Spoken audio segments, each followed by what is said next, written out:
adalah ketika kita mungkin lebih tahu tempat untuk mengungkapkan kata-kata, atau mungkin ucapan, nah pada anak-anak ini masih kurang tahu dalam, menganalisis tempat-tempat mana yang semestinya tidak pantas untuk mengucapkan kata-kata yang kotor. Nah lalu, di sini kami, eee, selain melihat penggunaan media sosial dan juga gaming itu sebagai dampak negatif, ternyata memang, hadirnya gadget dan media sosial pada kalangan anak-anak yang ternyata lebih cepat ini juga, mengakibatkan mereka menjadi, ya menjadi masyarakat yang berjejaring itu. Jadi di usianya yang masih mungkin di bawah 10 tahun mereka sudah mampu untuk melakukan aktivitas berjejaring dengan, teman-teman atau orang-orang yang ada di luar wilayah mereka atau mungkin di luar luar negara mereka. Nah, di sini kami, memberikan, menganalisis beberapa solusi. Yang pertama tentu saja sama seperti teman-teman yang lain, yaitu peran orang tua. Akan tetapi ada permasalahan lain ketika kita mau menyarankan peran orang tua. Yang pertama adalah bahwasanya ternyata ada sebagian yang justru anak-anaknya lebih pintar menggunakan gawai daripada orang tuanya. Lalu yang kedua, eee, kami selain memberikan saran mengenai peran orang tua, tapi kami memberikan saran yang lain yaitu adalah peran sekolah. Mengapa? Karena sebagian besar, bukan sebagian bisa jadi sebagian besar kehidupan anak-anak itu, juga banyak dilakukan di sekolah. Kita bisa tahu mungkin mulai dari jam 7 sampai jam 1 atau mungkin di kota-kota ada yang sampai jam 4 itu sebagian besar kehidupan anak-anak berada di sekolah. Jadi kami menyarankan selain peran orang tua yang penting, peran sekolah juga penting sekali untuk, memberikan edukasi mengenai, literasi penggunaan, gawai dan juga media digital. Kenapa kami memberikan literasi alih-alih memberikan ancaman? Karena, ancaman atau batasan, karena kami melihat pemberian ancaman atau batasan ruang digital mungkin seperti, eee, mode anak-anak pada HP atau gadget ini ternyata kurang efektif karena anak-anak sudah mampu sendiri untuk keluar dari mode tersebut. Seperti itu, Bu. Oke, baik. Ada masukan dari kawan yang lain? Kelompok 3?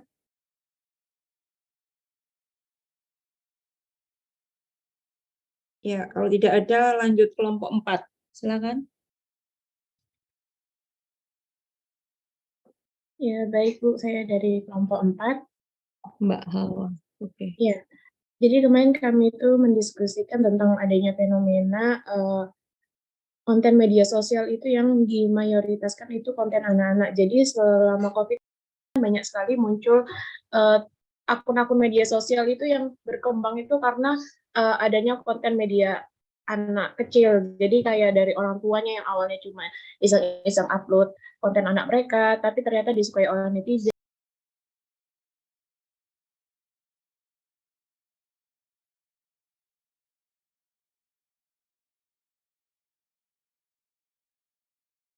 Negatifnya di mana itu anaknya itu kan jadi tidak memiliki itu krisis privasi identitas gitu loh.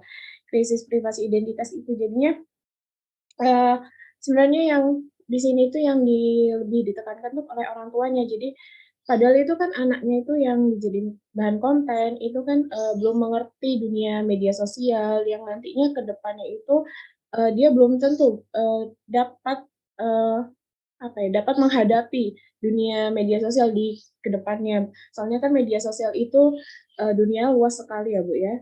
Dan selain itu ada juga dampak negatif dari perilaku tersebut itu bahwasanya itu nanti anaknya selain tidak memiliki privasi identitas itu juga bisa merasakan malu karena saking udah dikuaknya oleh orang tua mereka tentang aktivitasnya di media sosial tersebut. Sehingga menurut dari kelompok kami itu perlunya peningkatan rasa resiko berbahaya gitu dari aktivitas menyebarkan konten anak mereka yang secara dominan itu dari sisi orang tua. Terus orang tua itu juga harus tahu batasan-batasan yang mana konten yang disebarkan itu harus memiliki batasan mana yang perlu diupload dan tidak perlu diupload seperti itu, Bu. Oke, baik. Ada masukan dari anggota kelompok? Ya, lanjut kelompok 5. Mohon maaf Bu, mungkin saya izin menambahkan. Iya, Mbak Anggia ya.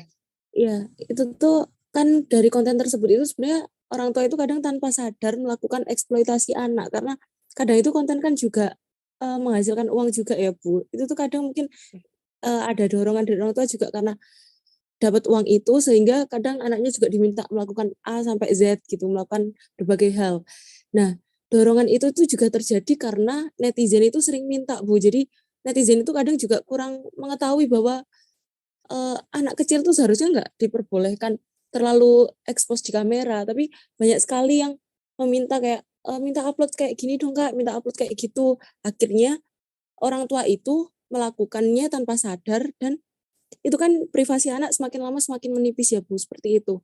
Dan, saya rasa itu seharusnya semua orang itu paham tentang ini, walaupun itu di luar konteks orang tuanya, netizen atau kita sendiri itu juga harus tahu bahwa hal tersebut itu nggak layak dilakukan untuk anak-anak yang seharusnya mereka itu dapat kebebasan untuk belajar sama bermain gitu, Bu. Terima kasih. Ya, baik. Terima kasih, Mbak. Siapa ini tadi? Anggia, Bu.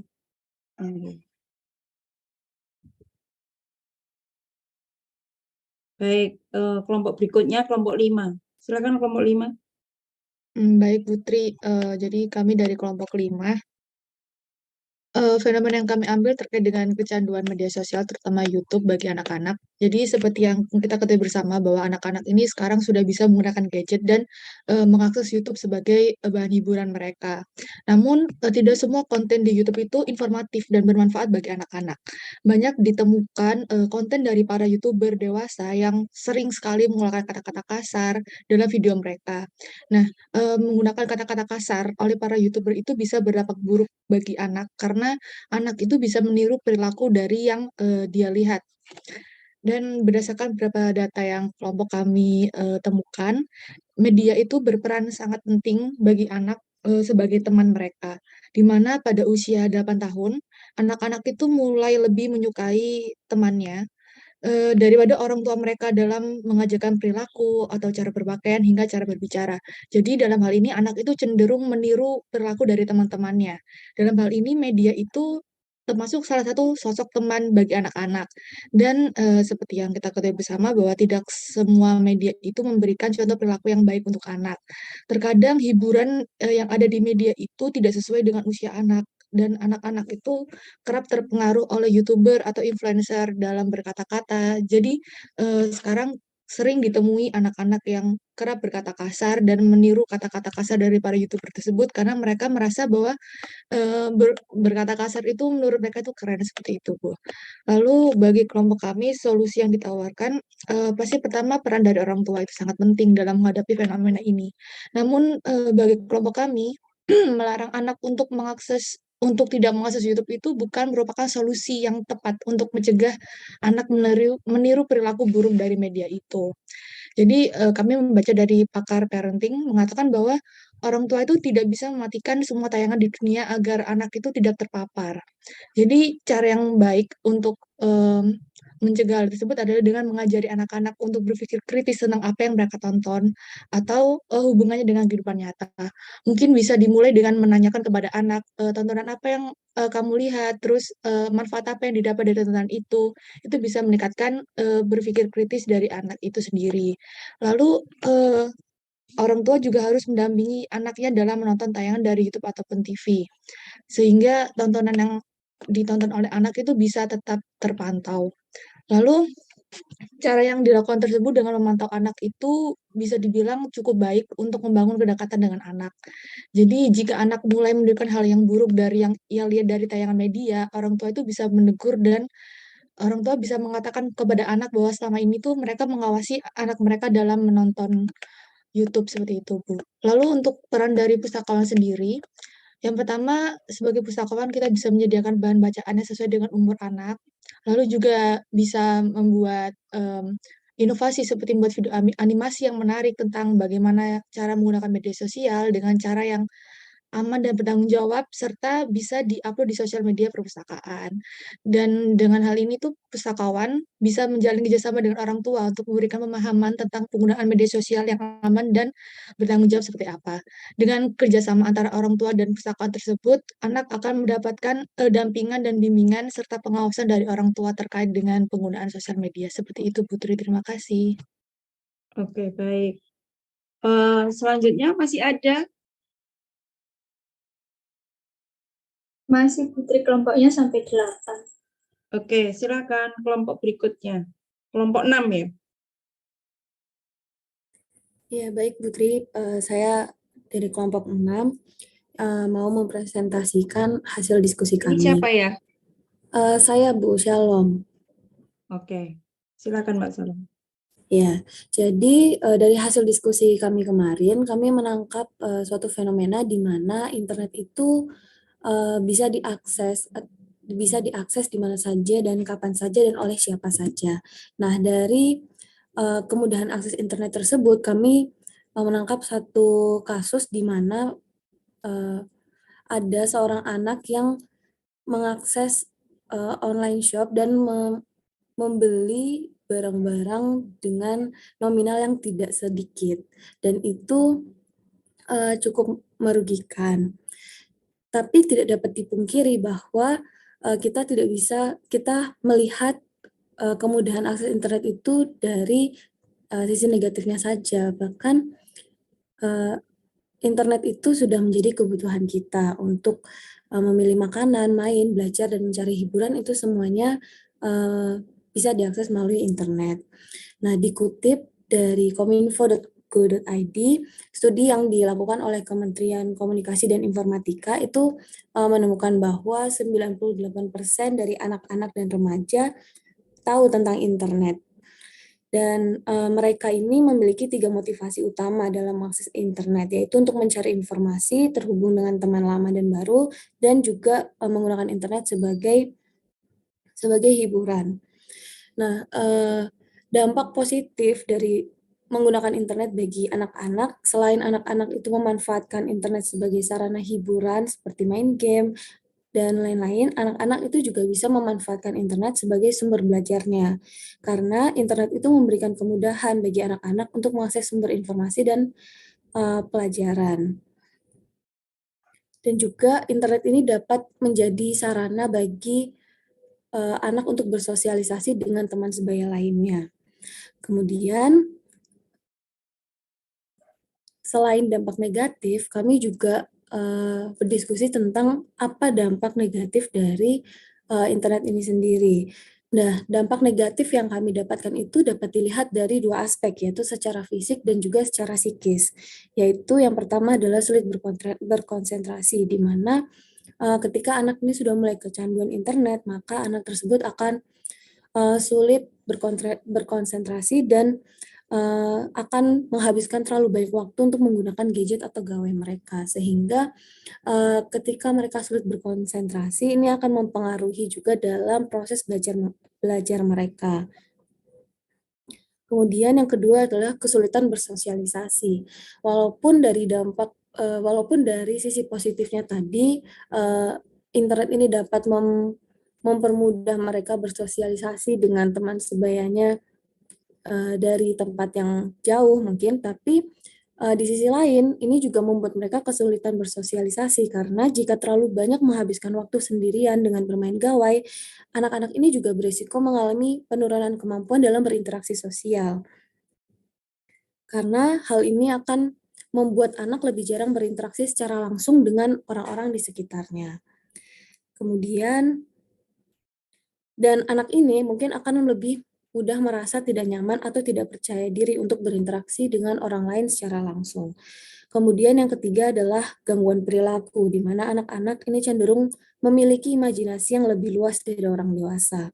Oleh karena itu, anak terkadang kesulitan dalam membedakan sesuatu yang nyata dan tidak. Dan akibatnya, anak-anak lebih beresiko menirukan apa yang ia lihat, termasuk konten-konten yang ada di internet tanpa mengetahui apakah hal tersebut nyata atau bisa dilakukan. Contohnya, ketika anak-anak itu melihat konten-konten yang mengandung kekerasan, nah anak itu mungkin akan merasa tertarik untuk mencoba hal yang sama. Kemudian yang keempat adalah gangguan kesehatan, di mana dampak ini bukan hanya berpengaruh pada mental dan perilaku, tetapi juga pada kesehatan fisiknya. Saat anak-anak itu terlalu lama mengakses internet melalui gadget, anak akan mencari posisi duduk yang nyaman, sehingga posisi tersebut membuat mereka betah berlama-lama dan duduk untuk waktu yang sangat lama itu juga dapat meningkatkan resiko anak mengalami obesitas. Nah, kemudian saran yang dapat kami berikan dari fenomena-fenomena dan kasus-kasus tersebut adalah yang pertama membatasi akses tontonan di internet pada anak dengan menerapkan YouTube Kids seperti itu supaya konten yang muncul tidak mengarah kepada hal-hal yang dewasa. Kemudian yang kedua membatasi akses ke Play Store supaya anak itu tidak asal mengunduh aplikasi. Yang ketiga adalah mencari kegiatan lain di luar penggunaan internet seperti memfasilitasi kegiatan anak supaya hobi dan kegiatan positif dan bermanfaat lainnya itu dapat dilakukan oleh anak-anak. Kemudian yang keempat, ini juga seperti yang sudah disebutkan oleh teman-teman dari kelompok lain sebelumnya, bahwa peran keluarga dan orang tua itu juga sangat penting dalam mendidik anak-anaknya dengan memberikan pengarahan pada anak yang kecanduan dalam mengakses media digital atau internet. Sekian, terima kasih Putri. Oke, terima kasih Mbak Sam. Ada teman yang membantu, menambahkan, atau sudah cukup? Baik, kelompok 7. Silakan. Permisi Putri, apa suara saya terdengar? Terdengar Mbak Tridinda, silakan. Jadi fenomena yang kami tangkap itu di mana saat ini anak-anak kecil itu biasanya itu mengakses internet tanpa batas. Jadi mereka itu seringkali menonton konten-konten yang tidak sesuai dengan umurnya. Misalnya saja itu mereka itu nonton konten-konten TikTok yang joget-joget atau video-video tutorial make up dan sebagainya. Nah, seringkali anak-anak ini itu mengadopsi hal tersebut. Jadi mereka itu seringkali membuat video-video tersebut di mana dari video tersebut lalu diunggah dapat menimbulkan ke arah pelecehan. Seringkali itu pengguna-pengguna yang dewasa juga kurang etis memberikan komentar-komentar jahat kepada anak kecil sehingga komentarnya ini mungkin bisa menimbulkan ketakutan untuk anak kecil. Hal tersebut kan tentu membuat anak kecil trauma. Di sisi lain, penggunaan internet ini sebenarnya kan juga banyak manfaatnya dalam sarana pendidikan ataupun dari komunikasi. Orang tua itu kan membutuhkan dua hal tersebut dalam penggunaan gadget untuk anak kecil. Tetapi memang perlu dipungkiri bahwa dampak negatifnya itu tuh lebih banyak lagi. Jadi mungkin dari kelompok kami itu menyimpulkan bahwa perlunya pembatasan dari orang tua. Salah satunya itu caranya dengan menggunakan handphone yang dimana itu bisa membatasi penggunaan aplikasi-aplikasi yang dapat digunakan anak. Jadi kalau di Samsung itu ada yang namanya Samsung Kids. Jadi di situ anak-anak itu hanya bisa menggunakan beberapa aplikasi yang sudah disusun untuk anak-anak, tapi itu di aplikasi tersebut juga bisa menggunakan internet dan menggunakan alat komunikasi seperti telepon dan Google. Tetapi memang dibatasi gitu, Bu. Selain itu juga mungkin orang tua ini lebih bisa mengarahkan anak-anak itu ke kegiatan-kegiatan fisik. Jadi hal tersebut bisa mengurangi mengurangi keinginan mereka untuk menggunakan gadget. Selain itu juga orang tua itu kan sebagai contoh ya, Bu. Di sini orang tua itu juga harus bisa membatasi dirinya dalam menggunakan internet atau gadget. Misalnya saja kalau kita anak kecil tuh biasanya kalau ngeliatin orang tua main handphone jadi penasaran, emang ada apa sih di situ? Kok seneng banget ya orang-orang main di situ? Kan lama-lama kan anak itu menjadi tertarik dan ketika mereka menemukan kesenangan di dalam situ kan mereka kan mulai mencari sedikit-sedikit lama-lama menyebar dan akhirnya kan mengadopsi konten-konten yang tidak baik. Makanya orang tua itu juga perlu membatasi dirinya di depan anak-anak agar tidak menggunakan gadget terlalu banyak. Mungkin dari kelompok saya seperti itu, Bu. Mungkin teman-teman lain ada yang ingin menambahkan? Silakan teman yang lain. Oke, baik. Terima kasih Mbak Dinda, Tri Dinda. Kelompok 8. Baik, Bu. Itu Bu. Margareta, Mbak Margareta. Silakan Mbak Margareta. Iya baik Bu. Jadi di sini kelompok kami itu kemarin membahas salah satu fenomena terkait dengan penggunaan games online yang bertemakan horor yang bisa mendorong atau menghasut anak untuk melakukan tindakan bunuh diri. Yang mana itu penggunaan games yang berdampak ini itu yang kami tangkap, fenomena yang kami tangkap itu di mana anak itu mengakses video game yang bertema horor, dan di dalam video itu ada satu tokoh yang menghasut anak tersebut untuk melakukan tindakan yang kurang atau tindakan yang tidak sepantasnya dilakukan oleh seorang anak, dan anak tersebut secara psikologis terpengaruh dan melakukan tindakan yang disuruh oleh tokoh tersebut. Nah, berikutnya kami juga sepakat dengan kelompok lain yang mana pentingnya digital parenting, pentingnya orang-orang sekitar dari anak tersebut untuk mengarahkan dan juga memberikan pengertian bagi anak ketika mengakses internet. Dan kami juga membahas bahwa orang tua itu tidak bisa sepenuhnya percaya pada filter-filter anak yang disediakan oleh teknologi itu sendiri, seperti contoh YouTube Kids. Karena ada suatu fenomena yang namanya Elsa Gates. Elsa Gates ini adalah ketika suatu video itu secara algoritma terkategorikan sebagai video anak, tapi ternyata di dalam ketika diputar video tersebut memuat konten yang mana tidak ramah anak atau istilahnya dark jokes yang mana menggunakan tokoh animasi sebagai pemerannya. Maka dari itu kami juga sekali lagi kami sepakat dengan kelompok lain bahwa dibutuhkannya dan pentingnya peran orang tua dan juga orang sekitar ketika anak tersebut mengakses internet untuk memberikan pengarahan juga pengertian bagi anak-anak agar anak-anak ini siap terhadap perkembangan teknologi dan konten informasi di dalamnya. Gitu, Bu. Oke, terima kasih Mbak Margareta. Masih ada? Putri, Ya. Kenapa? Menambahkan. Oke, Mbak Rizka, silakan. Tadi sudah dijelaskan juga sama Margareta terkait pengaruh-pengaruh dari video game tersebut yang memang ada kasus bahwa dari game-game tersebut bisa mendorong anak-anak untuk melakukan hal-hal yang seharusnya tidak mereka lakukan seperti bunuh diri dan lain-lain. Nah, terkait hal tersebut, mungkin memang peran orang tua itu menjadi hal yang sangat penting, sekaligus sebenarnya ada faktor kenapa mereka dapat menggunakan atau bisa nih jadi kenapa mereka menggunakan game tersebut atau teknologi tersebut itu karena adanya dorongan dari situasi yang ada. Seperti contohnya tahun lalu kan ada COVID mendorong kita semua mungkin dari SD, SMP, dan kuliah untuk perlu menggunakan teknologi. Jadi mau nggak mau mereka pun juga harus bisa menggunakan teknologi tersebut. Yang mana memang dari teknologi tersebut bimbingan serta juga arahan dari orang tua maupun dari pihak sekolah yang terkait.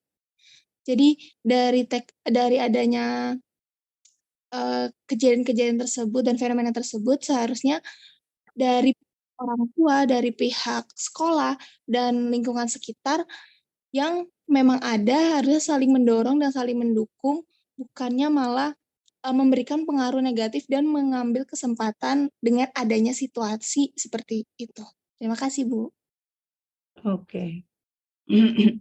Baik, terima kasih mahasiswa sekalian. Dari yang Anda sampaikan tadi, ada yang memberikan contoh-contoh yang bagus, fenomena-fenomena yang diangkat, yang khusus, dan kalian mencoba untuk memberikan solusinya. Jadi Anda memaparkan persoalannya, kemudian Anda mencoba untuk memberikan solusi-solusi yang saya rasa itu juga baik, bagus. Akan tetapi yang menjelaskan secara eksplisit peran perpustakaan dan pustakawan ini hanya satu kelompok ya. Tetapi kelompok yang lain itu lebih pada peran sekolah. Gitu. Peran sekolah memang betul ya ketika kita menyadari bahwa perpustakaan sekolah ini sebenarnya agak kurang berperan dalam hal ini, ya kan? Dalam hal ini.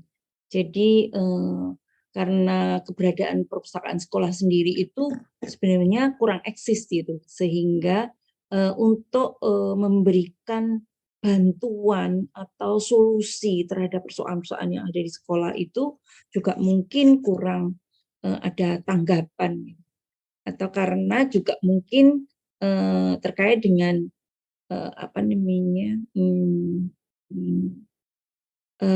bagaimana pustakawannya sendiri memiliki dianggap mungkin kamu memiliki pengetahuan apa mau bicara tentang hal ini, gitu ya kan? Nah, inilah yang kenapa saat ini kita sebenarnya sudah lama ya kita memberikan bekal kepada lulusan kami, alumni kami, dan mahasiswa kami terkait dengan persoalan-persoalan yang berkaitan dengan psikologi sosial, perilaku sosial. Ya. Nah, karena ternyata bahwa pengguna ini sangat dekat dengan hal itu, gitu. Dan apa yang harus dilakukan oleh pustakawan dengan fenomena yang ada. Dan saya rasa mungkin dari semua kelompok tadi itu selain kelompok 5 yang sudah memberikan masukan keterkaitan pustakawan itu juga kelompok-kelompok yang lain ya. Saya berharap bahwa Anda nantinya ketika Anda terjun ke masyarakat dan menjadi pustakawan atau mengelola perpustakaan sekolah, maka ini penting sekali, gitu ya kan.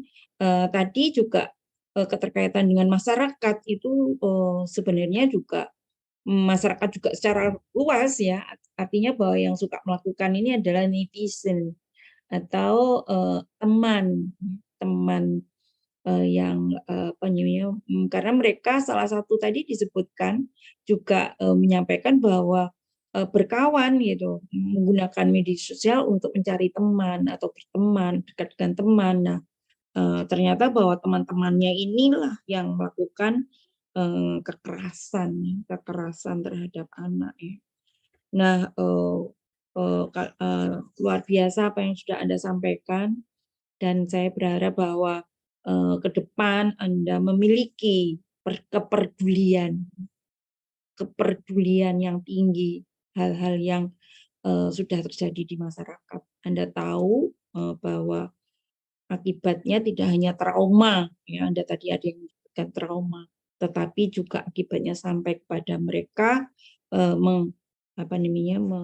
melakukan bunuh diri.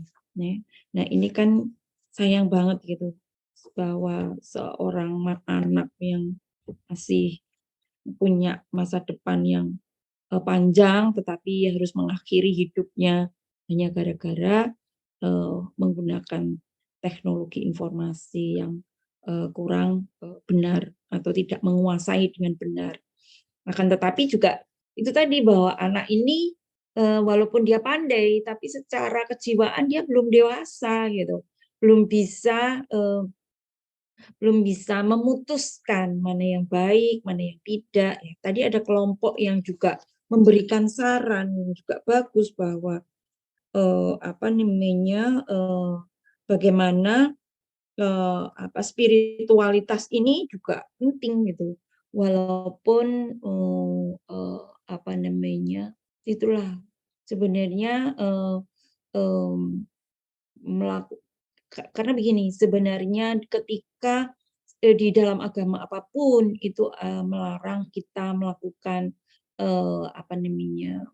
kekerasan, melakukan hal-hal yang kurang baik kepada orang lain, bahkan berkata kasar, berkata keras saja tidak boleh, gitu ya kan? apalagi berkata kasar, menyakiti hati orang lain, berbohong, dan seterusnya. Ini di dalam agama, semua agama saya rasa itu ada. Ya, itu ada. Nah, karena itu tadi kalau menurut saya itu betul sekali. Karena itu sebenarnya tempat pendidikan Al-Quran itu juga harus memiliki bekal ini, gitu, memberikan bekal ini dan dikaitkan. Ya. Tidak hanya Anda mungkin ingat ya ketika di TPQ itu belajar Al-Quran hanya mengaji membaca Al-Quran, tapi kurang dipahamkan bagaimana implementasi dari Al-Quran itu sesuai dengan kejiwaan ya anak, usia anak gitu. Mana yang perlu disampaikan dan mana yang tidak, dan kemudian justru diimplementasikan di dalam ketika mereka menggunakan internet. Ya, jadi sebenarnya para guru-guru ngaji ini juga memiliki pengetahuan itu gitu. Dan kalau menurut saya ini menjadi sebuah gerakan di masyarakat untuk mengatasi hal ini gitu. Literasi digital pada anak, pada orang tua, pada guru, pada masyarakat secara keseluruhan. Bagaimana akibat-akibat yang terjadi ketika anak mengakses internet dan melakukan hal-hal yang belum waktunya dipahami oleh mereka, dilakukan oleh mereka. Jadi ya ini yang bagus banget ya yang tadi sudah Anda sampaikan semuanya. Anda bisa menyempurnakan pemikiran-pemikiran Anda dari yang sudah disampaikan oleh teman-teman Anda yang lain tadi. Mudah-mudahan yang hadir di sini tidak timbul tenggelam. Artinya ngantuk enggak. Denger enggak. Nah, yang disampaikan ini tadi sangatlah bermanfaat untuk Anda ke depan, tidak hanya untuk masyarakatnya. Anda nanti pastinya juga berkeluarga, ya memiliki anak nih. Anda kan masih bahkan mungkin memiliki keponakan, bahkan nanti ketika kita sudah tua memiliki cucu gitu ya. Nah, ini pemahaman yang kalian diskusikan sendiri ini luar biasa. Pengetahuan, pengalaman yang kalian miliki gitu. Baik, mahasiswa sekalian, kita akan melanjutkan pada TM9. Melanjutkan yang kemarin dan kita mungkin agak meningkat ya, meningkat kepada kita masih punya waktu ya, meningkat kepada yang lebih tinggi lagi, anak, kemudian remaja, kemudian dewasa. Ya. Mungkin juga kita akan bahas karena ini basic dari teori. Karena itu silakan mahasiswa sekalian untuk mohon maaf ya agak-agak melek sedikit ya. Nanti akan saya jelaskan tentang teori.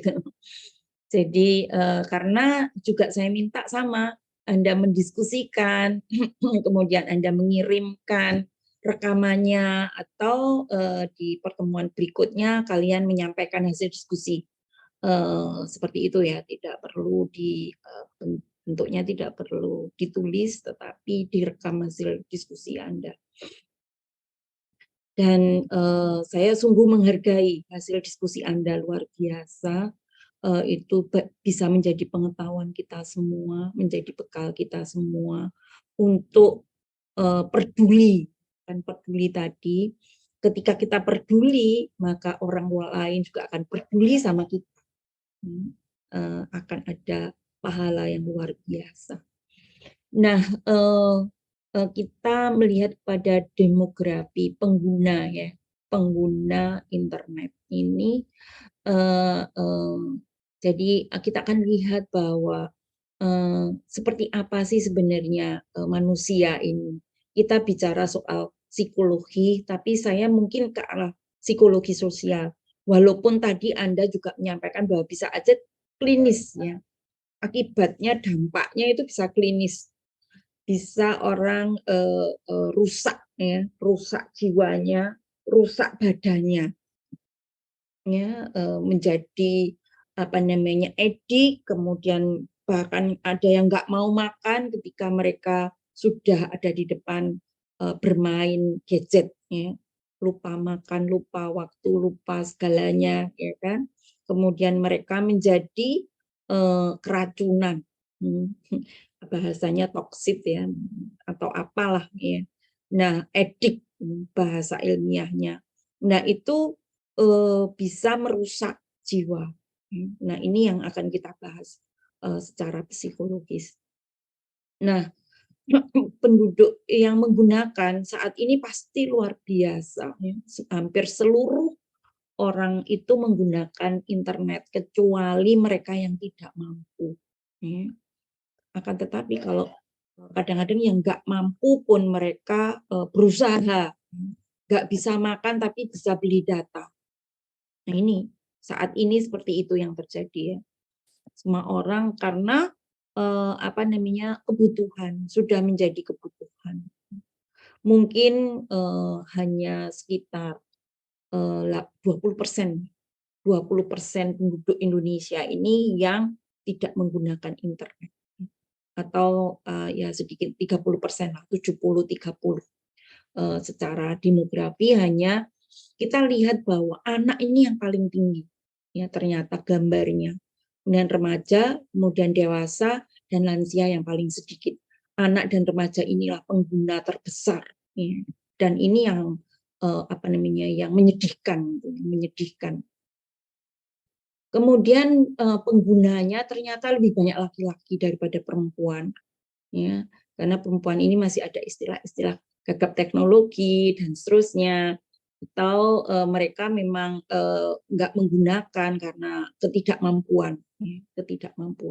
Jadi lebih diberikan kepada laki-laki. Misalnya dalam keluarga yang punya HP cuman bapak, cuma laki-laki saja, hanya satu misalnya ketika mereka miskin. Jadi perempuan ini lebih mengalah di dalam dunia yang patriarki, yang lebih mengutamakan laki-laki. Karena itu perempuan datanya memang lebih sedikit penggunanya daripada laki-laki. Nah, ini ya, pengguna internet ini anak-anak ya, dari usia 3-11 tahun. Anak yang sudah bisa, bahkan itu tadi bayi aja sudah dipegangi, tapi kan mereka belum paham ya. Mereka paling hanya mendengarkan orang tuanya scrapot gitu, terus kemudian didengarkan lagu-lagu. Mungkin 2 tahun mereka sudah bisa melihat gambar-gambar ya. Nah, ini lebih mudah lagi berarti 2 tahun, bahkan 1 tahun. 1 tahun kalau mereka sudah bisa melihat gambar-gambar warna-warna, ya dikenalkan oleh orang tuanya, 1 tahun. Yang disebut anak itu 1 sampai 11 tahun. Untuk saat ini mungkin itu, karena saya menggunakan datanya masih data yang lama. Nah,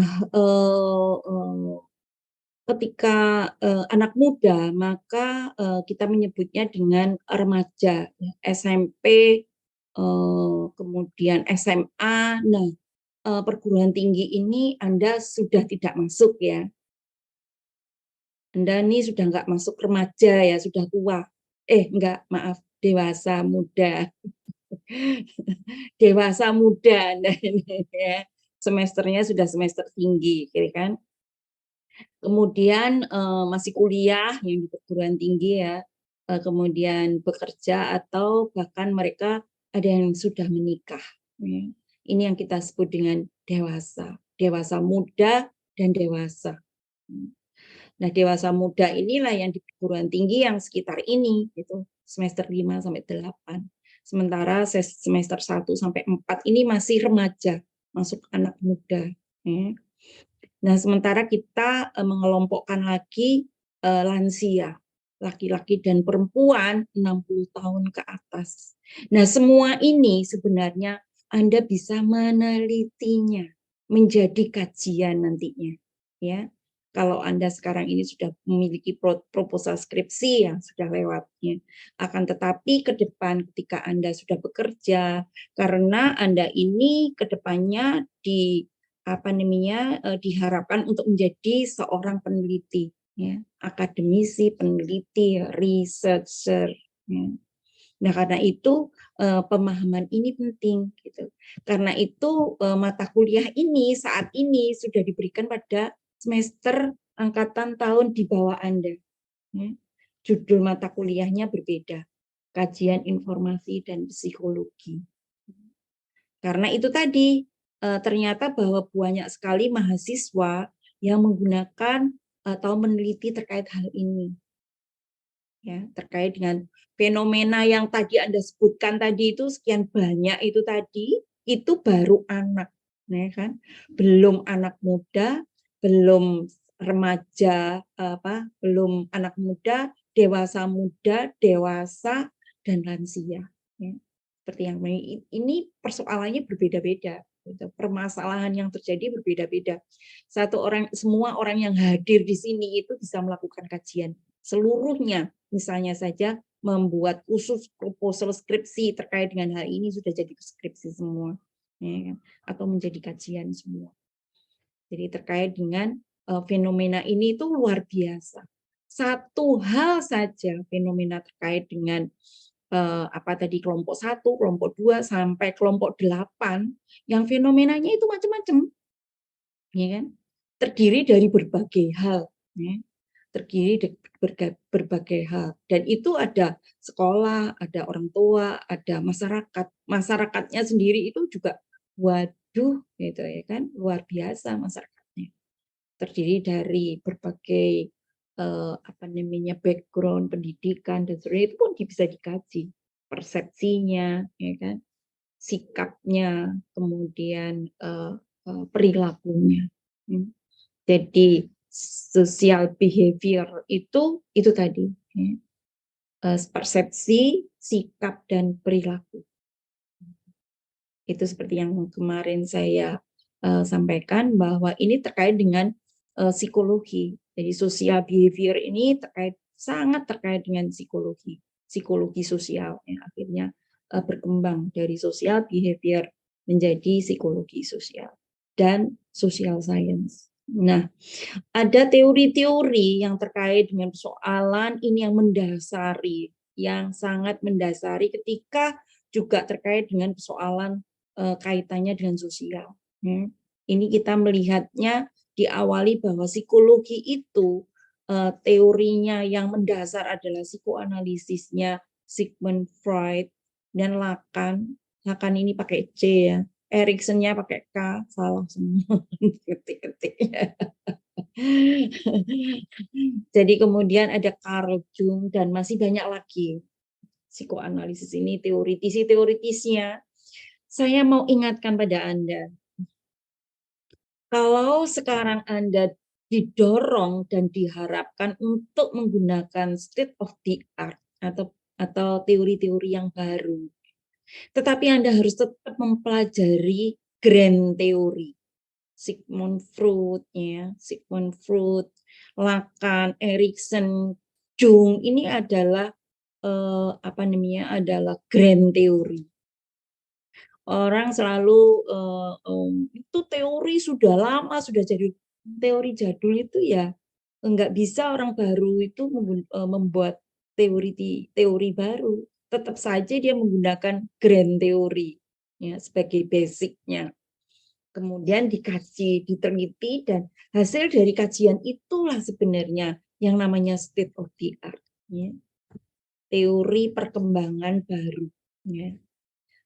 Perkembangan teori baru, bukan benar-benar teori baru sebenarnya. Ya. Ada grand teorinya. Kalau kalian mau memperdalam teori yang Anda pakai, Anda harus kembali kepada grand teori. Jadi kepribadian itu meliputi bahwa setiap manusia harus melewati tahap perkembangan dalam proses menjadi dewasa. Kepribadian terbentuk pada usia 5-6 tahun. Ya. Ini hanya salah satu. Erikson mengatakan ada 8 gitu. Freud mengatakan 3, Lacan mengatakan 5 gitu.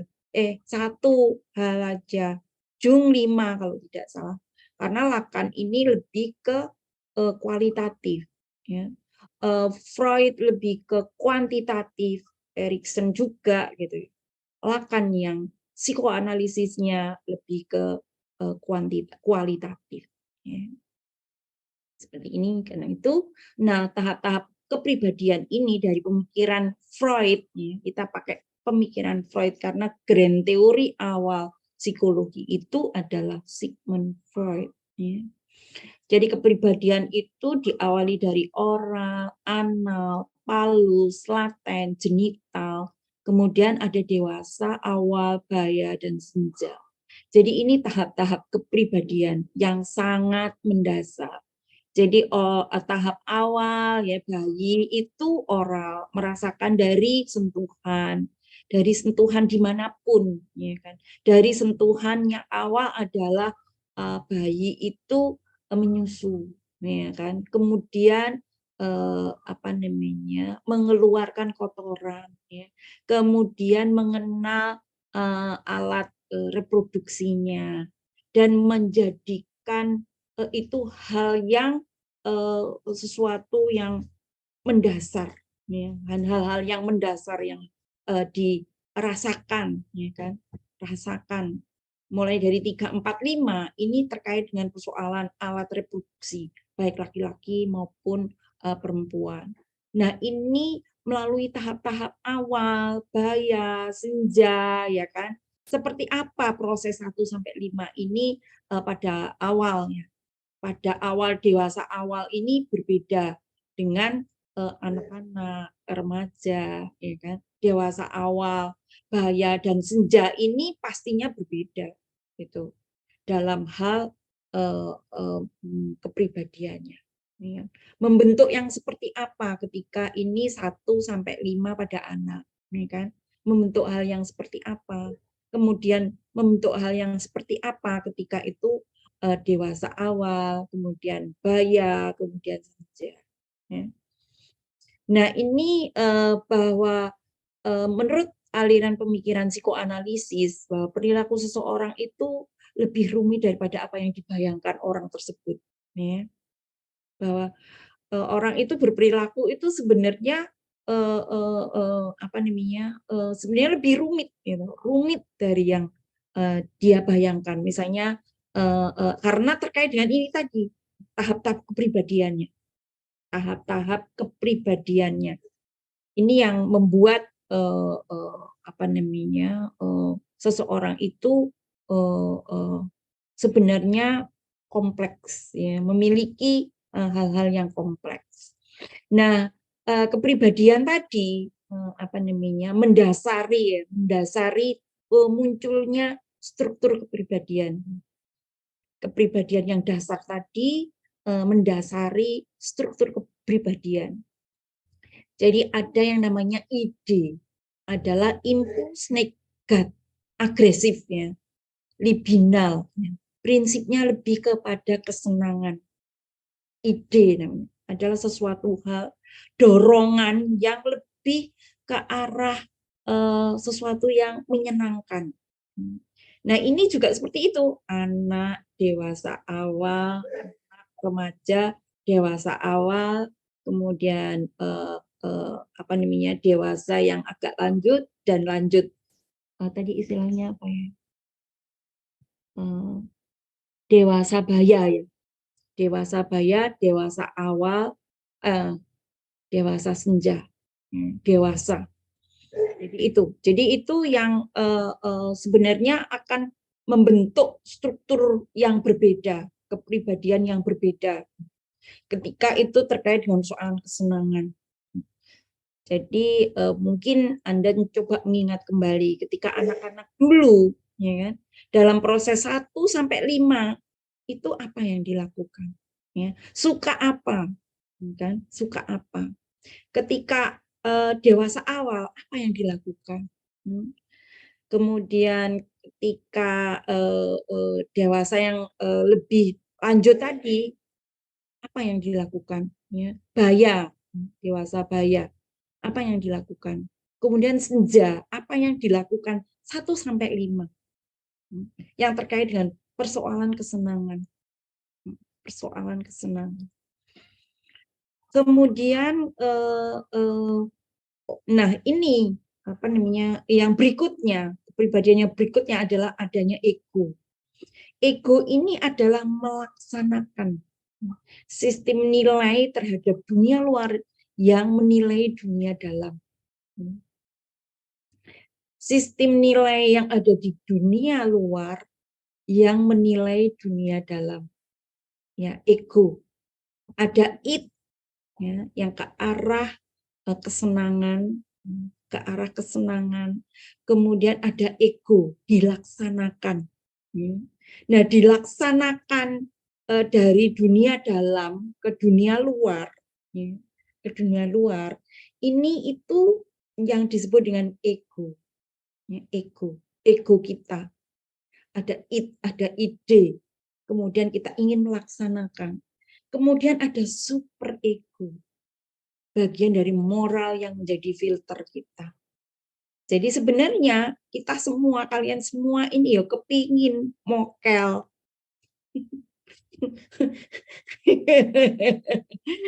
Apalagi lihat kuliner, gitu kan.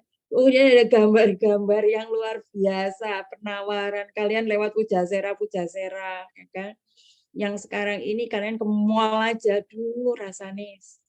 Duh, ini enak, ini lapar ya siang-siang, ya kan? Karena ada impuls, ada 1-5 tadi. Oral, makan itu enak gitu. Kesenangan, kan? Dan ini harus dilaksanakan gitu, karena ada dorongan juga lapar, kan? Akan tetapi ada bagian moral yang menjadi filter. Ini puasa, ya. Puasa. Godaan nih bagaimana gitu. Nah, ini super ego inilah godaan, ya. Kalau moral Anda menjadi filter ini kuat, maka itu tadi keinginan untuk kesenangan yang harus dilaksanakan oleh ego, ya kan? Itu terdapat filternya, ya kan? Ada yang memfilter, jangan dilaksanakan karena kita akan rugi, kita akan berdosa, kita akan membayar rugi, membayar fidya, gitu kan? Lebih baik kita menjalankan perintah gitu. Nah, inilah sebenarnya bagaimana sistem energi, cara-cara untuk mendistribusikan energi psikis, ya kan? Energi psikis kepada id, ya, ego dan super ego, ya. Salah satu penggeraknya. Ya. Apakah kalian mau makan mokel Jawa ya, ataukah melanjutin puasa? Ya. Nah, ini sistem energinya. Sistem energi. Bagaimana energi kita mau positif, ya kan, ataukah negatif? Ya, terutama untuk laki-laki. Kalau untuk perempuan mah ada saat-saatnya kita boleh buka, gitu ya kan. Buka puasa boleh mokel, gitu. Tapi nanti harus ganti. Nah, itu. Nah, kemarin itu saya ya kebetulan ada harus buka bukber gitu kan. Ini sebelah saya ini, waduh, mbak-mbaknya kayaknya nggak puasa ya kan, karena dapet. Mas-masnya ikut makan gitu. Ini saya masih ngantri mau jamnya buka puasa. Nah, ini ternyata bahwa nomor 3-nya ini nggak jalan. Ya kan? Nomor 3-nya ini filternya ini nggak jalan. Mungkin kok enak ya mana nih cep mana sudah deket-deket mokel gitu. Tetapi bisa jadi juga kita nggak boleh suudon ya. Mungkin dia musafir gitu. Saya positifnya musafir BE gitu. Atau sedang tidak boleh puasa karena sakit. Nah, ini ya kan, ada ide tulisannya, ya. kemudian ego dan super ego. Ini struktur kepribadian yang sangat mendasar dari teorinya Sigmund Freud. Ya. Kemudian berikutnya dikembangkan dengan teori-teori psikologi yang baru yang sangat banyak sekali. Ya, seperti misalnya saja kecemasan. Kecemasan ini juga ini ya, didasari oleh struktur kepribadian, dikembangkan kan kayak gitu. Cemas itu datangnya dari mana? Harusnya ada impuls, memang ada ego, ya kan? Kemudian ada super ego. Mungkin super egonya nggak jalan sehingga dia mengalami kecemasan, ya kan? Hanya it dan egonya saja. Gitu. Padahal kita bisa mengatasi kecemasan.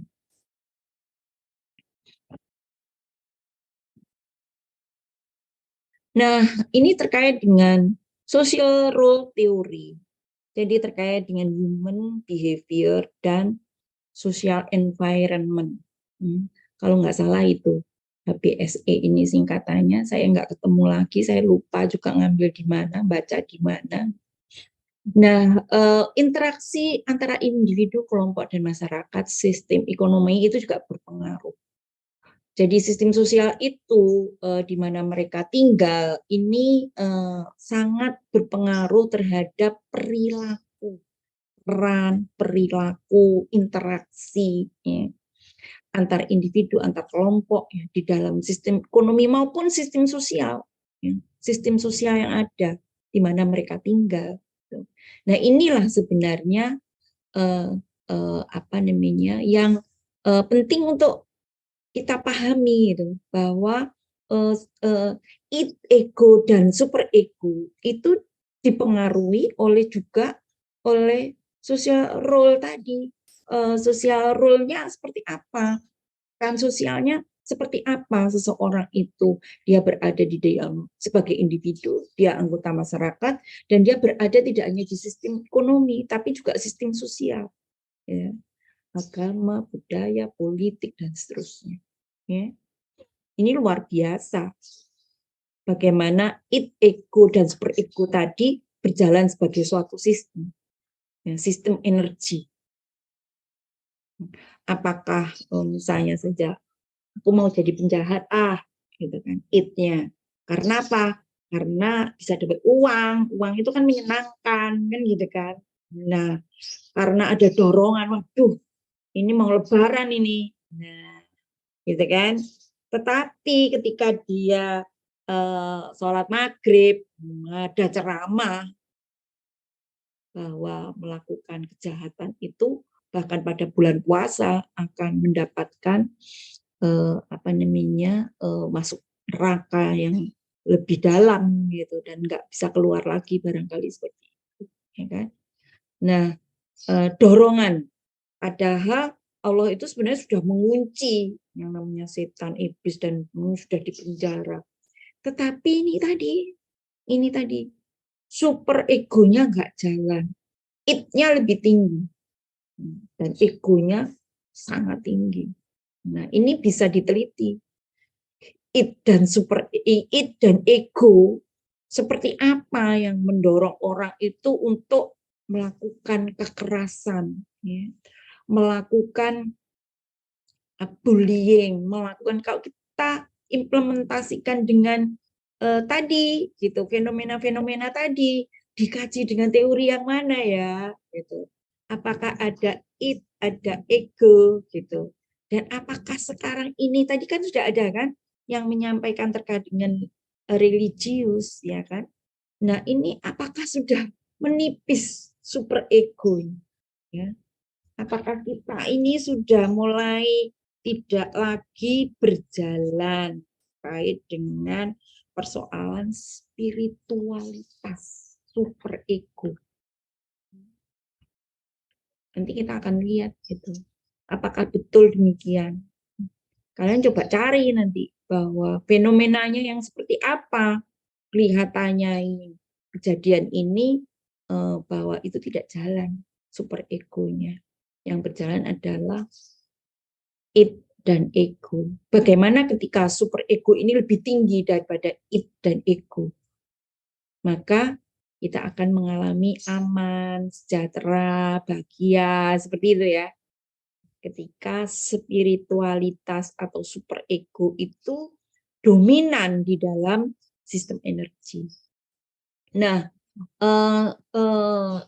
sebenarnya terkait dengan peran-peran sosial, apalagi dengan pendekatan-pendekatan yang struktural, itu misalnya saja perbedaan gender, perbedaan budaya, agama, keluarga, ya keluarga, organisasi, komunitas, misalnya.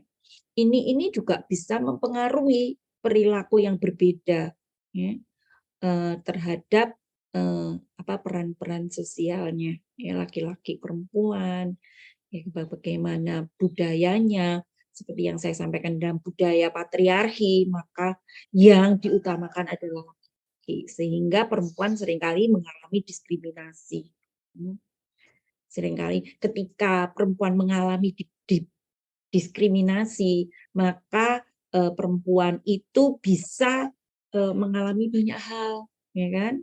Mengalami banyak hal. Salah satunya dia akan mengalami depresi. Ketika dia mengalami kekerasan, tidak hanya trauma. Ya. Trauma pasti ketika dia mengalami kekerasan, tetapi juga depresi, sampai kepada mungkin bunuh diri, ya kan? Gitu. Karena mengalami bullying dan seterusnya. Dan mungkin Anda bisa melihat, mencari data apakah yang melakukan tindakan melukai diri sendiri ini juga lebih banyak perempuan. Yang melakukan bunuh diri juga lebih banyak perempuan daripada laki-laki. Karena perempuan itu tadi ya mengalami opresi di dalam masyarakat. Ya. Karena budaya patriarki, pendekatan budaya, kita lihat bahwa ada perbedaan di sana, dan ini juga luar biasa bahwa itu dikuatkan oleh komunitas, oleh organisasi, oleh religius, ya, agama yang ada, ya, yang membuat perempuan itu mengalami opresi. Nah, ini sebenarnya nanti ada penjelasan di mata kuliah saya sendiri, informasi dan gender. Nantinya saya akan jelaskan lebih dalam terkait dengan hal ini.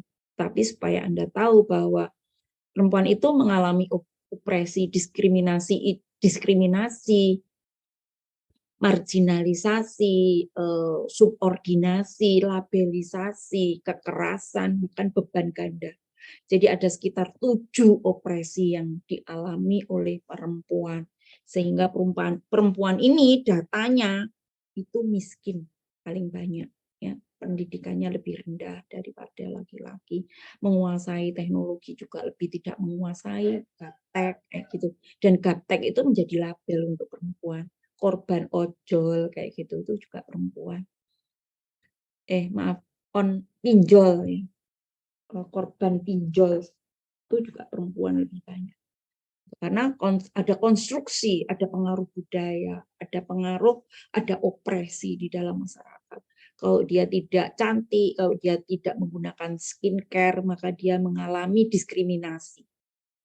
Labelisasi jelek, jerawatan, dia enggak gaya skincare. Nah, dibully. Itu perempuan. Sehingga dia melakukan pinjaman online.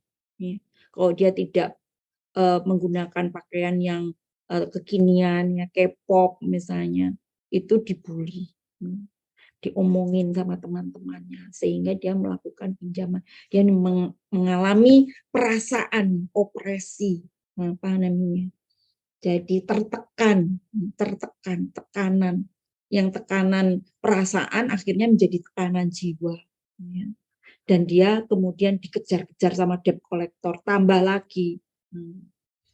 Nah, ini yang terjadi, ada peran-peran sosial yang membuat hal ini menjadi masyarakat rentan, adanya masyarakat rentan.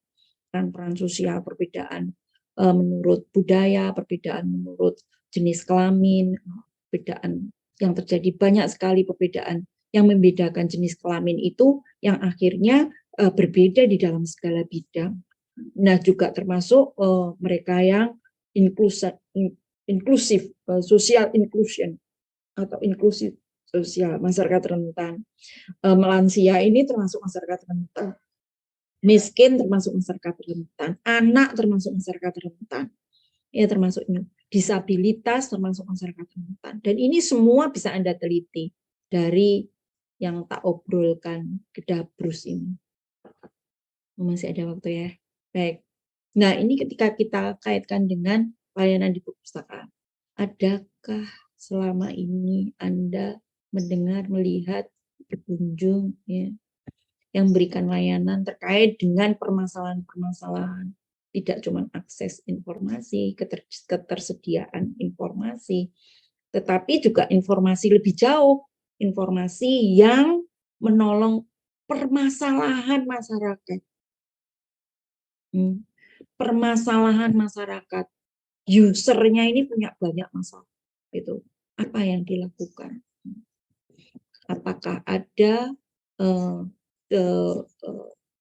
pendampingan, pencegahan, pemberdayaan terkait dengan persoalan-persoalan yang ada di masyarakat, ya. Terkait dengan permasalahan-permasalahan informasi. Informasi yang nggak sampai, informasi terkait dengan informasi nggak sampai. Saya nggak tahu, sebenarnya saya juga bisa masuk di mata kuliahnya Pak Helmi terkait dengan persoalan kebijakan. Jadi banyak perempuan ini, maaf ya, di penjara itu banyak. Karena apa? Mereka tidak tahu terkait dengan undang-undang. Mereka melakukan pelanggaran-pelanggaran yang mereka tidak tahu. Mereka dikerjai sama orang lain. Mereka dikerjai oleh ahli-ahli hukum. Ya. Perempuan ini, karena apa? Pendidikan rendah, karena dia tidak paham undang-undang. Itu termasuk informasi. Informasi undang-undang ini nggak sampai. Peraturan itu luar biasa banyak. Sampaikah pada perempuan? Informasi. Peraturan sebagai informasi. Sampaikah pada masyarakat? Apa yang dilakukan oleh perpustakaan? Perpustakaan itu menyimpan loh perundang-undangnya sebagai koleksi referensi. Mungkin Anda kelewat sinau. Maaf ya, sinau dewi. Bagaimana kalian mengaitkan dengan hal ini? Dan ini sebenarnya luar biasa kalau Anda mau mengaitkan. Karena apa namanya? Selain menyediakan, seperti yang kemarin saya sampaikan di podcast, itu bahwa menyampaikan, menyediakan dan menyampaikan itu tidak hanya sebatas apa namanya menyampaikan, ya. Menyampaikan saja woro-woro. Kalau Anda belajar literasi kritis, yang user Anda, pengguna Anda itu harus sampai pada mengerti dan mengimplementasikan dan paham, mengerti, mengimplementasikan. Ini baru kritis. Itu. Enggak cuma sekedar menyediakan, aku duwe koleksi ini. Tidak. Koleksi kulo wake, buanggane luar biasa. Diseling enggak. Dengan? Nah, ini yang persoalannya. Karena itu saya khawatir bahwa profesi ini pun lama-lama tergeser, bahkan tidak ada. Karena apa? Karena ketidakpedulian. Itu, kualat. Karma. Jadi begitu ya. Kita balik lagi ke teori. Tadi ya, teorinya Lacan, teorinya apa sih sebenarnya yang dibahas dari teori-teori tadi. Kita sudah membahas siapa namanya? Kita sudah membahas Freud, ya. Freud. Kemudian makanya saya sebenarnya lebih senang ajar itu online ya. Jadi saya bisa mengakses internet sambil menyiapkan. Jadi kalau Erikson itu mengelompokkan tahapnya mulai dari bayi, balita, ya kan, prasekolah, usia sekolah, remaja, kemudian pemuda, kemudian separuh baya, dan manula. Menjadi 8 kepribadiannya. Nah, yang sebenarnya rawan adalah prasekolah. Prasekolah ini orang-orang psikologi menyebutnya dengan usia emas. hancur di usia emas seperti yang saya kemarin jelaskan ketika dia mengalami kekerasan, sodomi misalnya, kekerasan seksual misalnya. Banyak sekali anak-anak yang dilecehkan, apakah secara seksual atau pelecehan aja, harassment, ya, diraba-raba dan seterusnya. Apakah dia mengalami betul-betul gitu. Nah, ini kan luar biasa gitu. Bagaimana dia akan, seperti yang saya sampaikan, bahwa mungkin kalian juga bisa mempelajari teori kekerasan. Kekerasan itu diwariskan. Saat ini mungkin dia baik-baik aja setelah dia didampingi, ya kan, disembuhkan, diberdayakan. Tetapi pada suatu saat itu akan muncul, dia akan melakukan kekerasan yang sama yang pernah dia alami pada orang lain. Bisa seketika seperti yang kemarin saya ceritakan anak-anak, tapi bisa pada suatu saat anak-anak dua korban ini tidak didampingi, gitu. Dia dibiarkan, ya, dibiarkan saja. Banyak mungkin anak-anak yang seperti itu yang membawa seperti cermin retak. Ya. Orang yang mengalami kekerasan itu sebenarnya seperti cermin retak, nggak bisa disambung lagi cermin itu. Nah, kekerasan itu sama seperti cermin retak, nggak bisa disambung lagi dan akan dibawa seumur hidup. Bayangin, membawa seumur hidup. Cerminnya aja udah kita kalau retak kan mingkle aja kita. Itu tidak bisa menyatu lagi. Nah, ini bagaimana kalau itu jiwa? Ya. Jiwa yang retak itu seperti apa? Ya kan? Nah, ini Erikson. Kemudian ada, saya akan menjelaskan Erikson, kemudian Lacan. Mungkin Anda bisa mempelajari. Saya mempelajari psikologi itu karena S2 saya psikologi, kemudian S3 saya juga psikologi. Makanya itu saya mempelajarinya. Karena saya diminta untuk membaca seluruh buku yang terkait dengan psikologi. Ya kan? Lacan ini bicara, jadi dia kualitatif. Ya. Teori-teori psikologi itu biasanya menggunakan pendekatan kuantitatif, tetapi semi kuantitatif kalau menurut saya, agak setengah-setengah kualitatif. Karena indikator penilaiannya adalah menggunakan skala.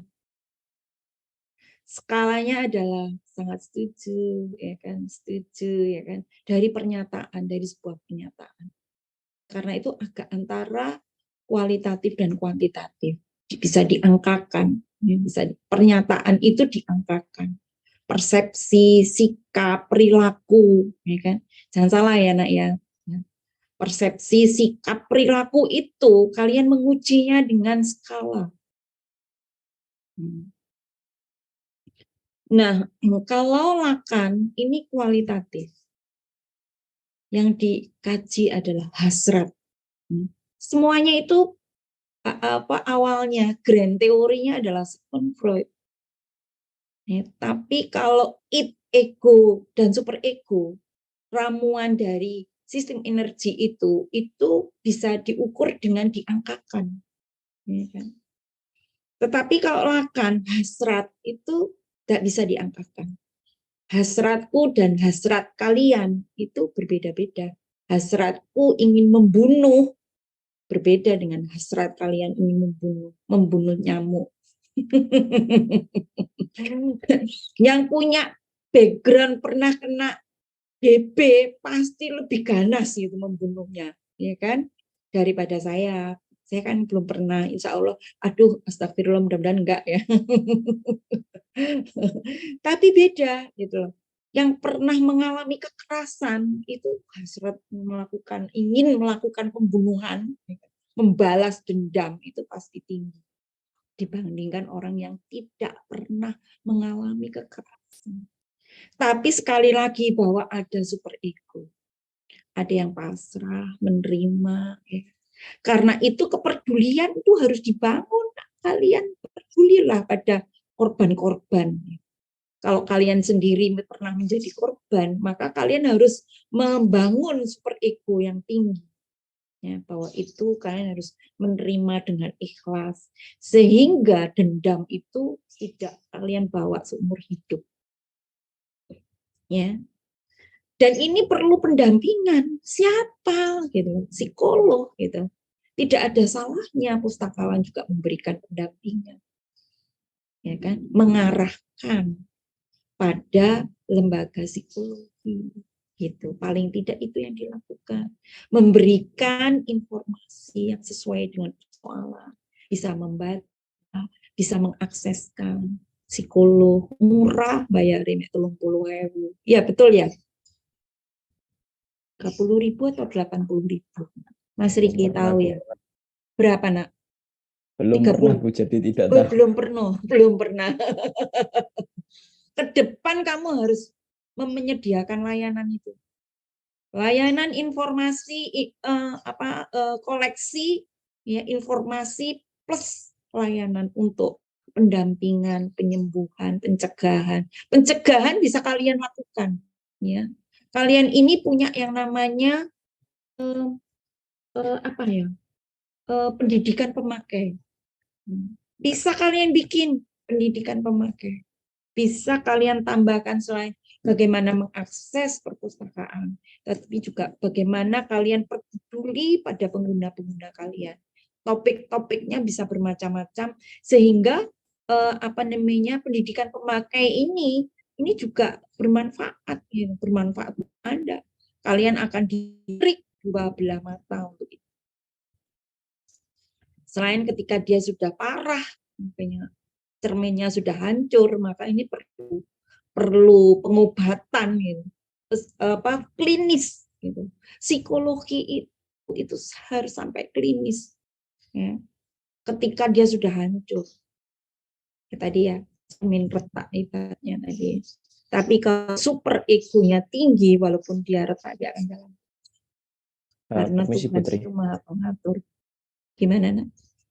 Iya Bu, terkait dengan layanan pendampingan, mungkin saya berpikir nantinya perpustakaan ini bisa jadi kompetitor bagi bimbingan konseling yang ada di sekolah Bu, atau bagaimana kita harus berkolaborasi dengan bimbingan konseling. Nah, betul sekali gitu, dan disediakan koleksinya baik untuk pembimbingnya maupun kasus-kasusnya apa saja yang terjadi.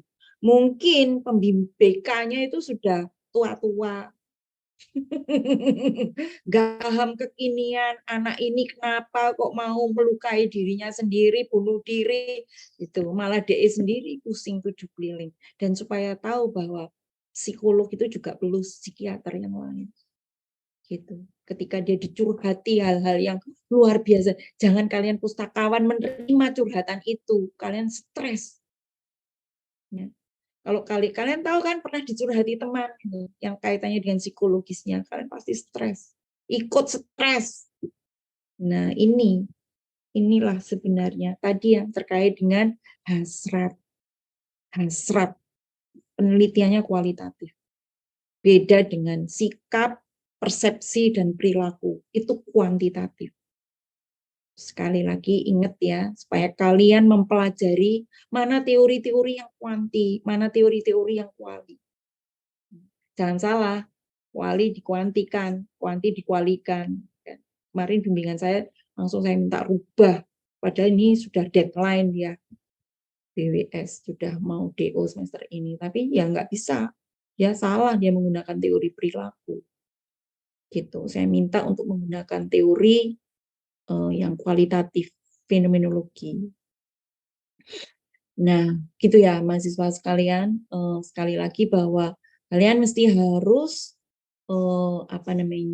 melihat kembali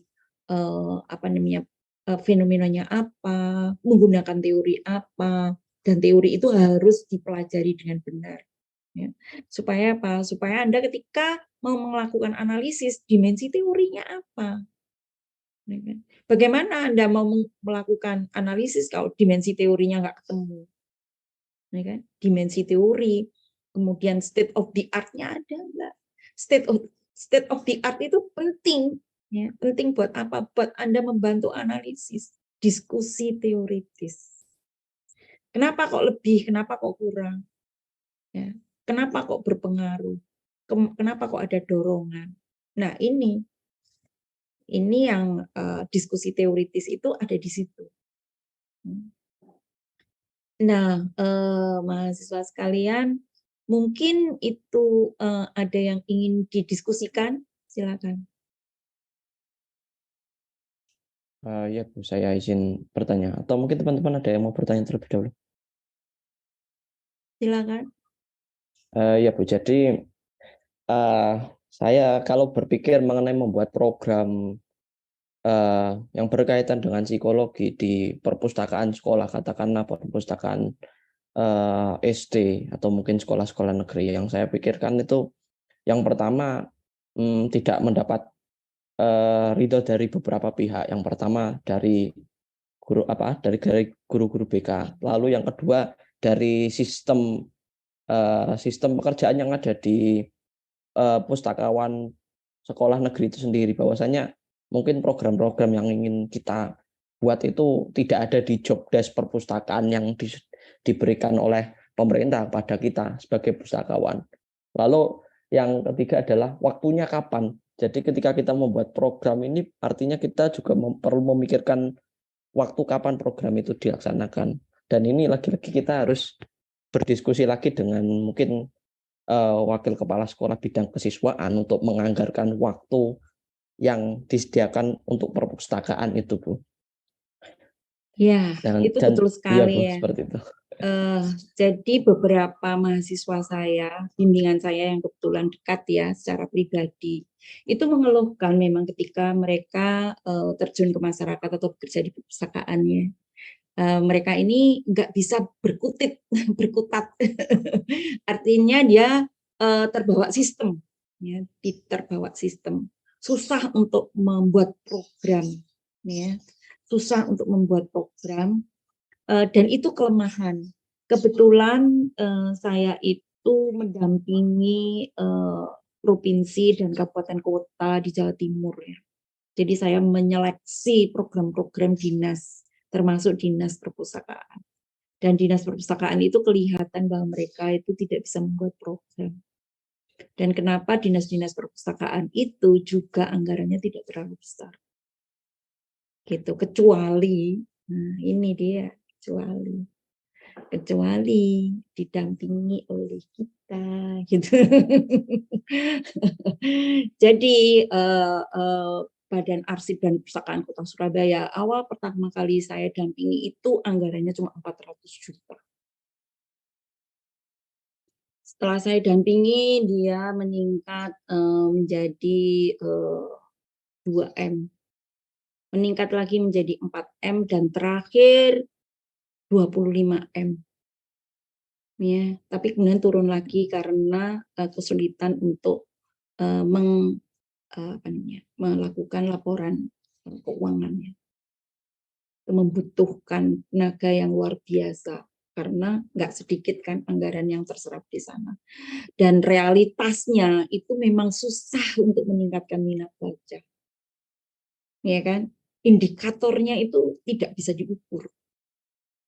Apakah dia minat bacanya menjadi tinggi ataukah tidak.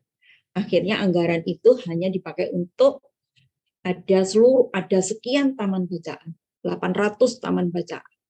Ya kan? Tapi berapa yang hidup? Dan kegiatannya apa? Gitu.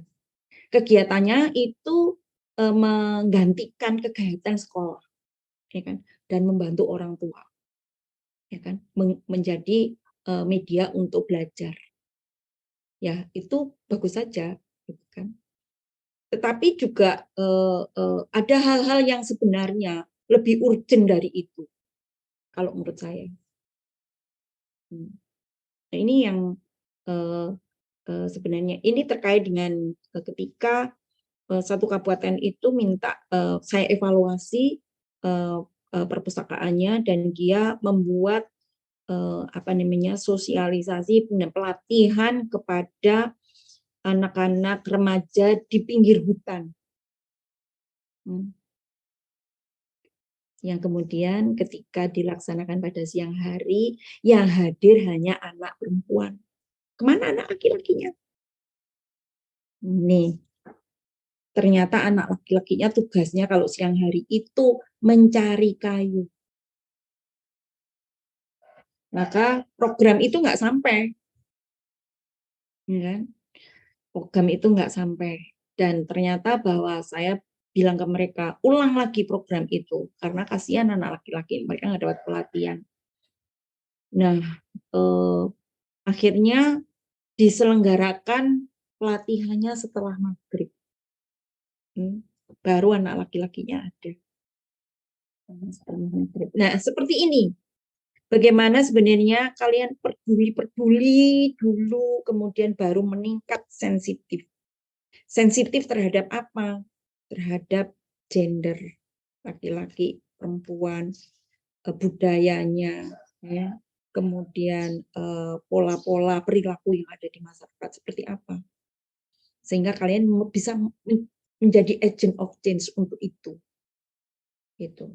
Apa yang kalian lakukan? Tidak bisa kalian hanya sekedar sekarang ini kalian sudah bisa membuat kegiatan-kegiatan terkait dengan meningkatkan pemahaman literasi tadi.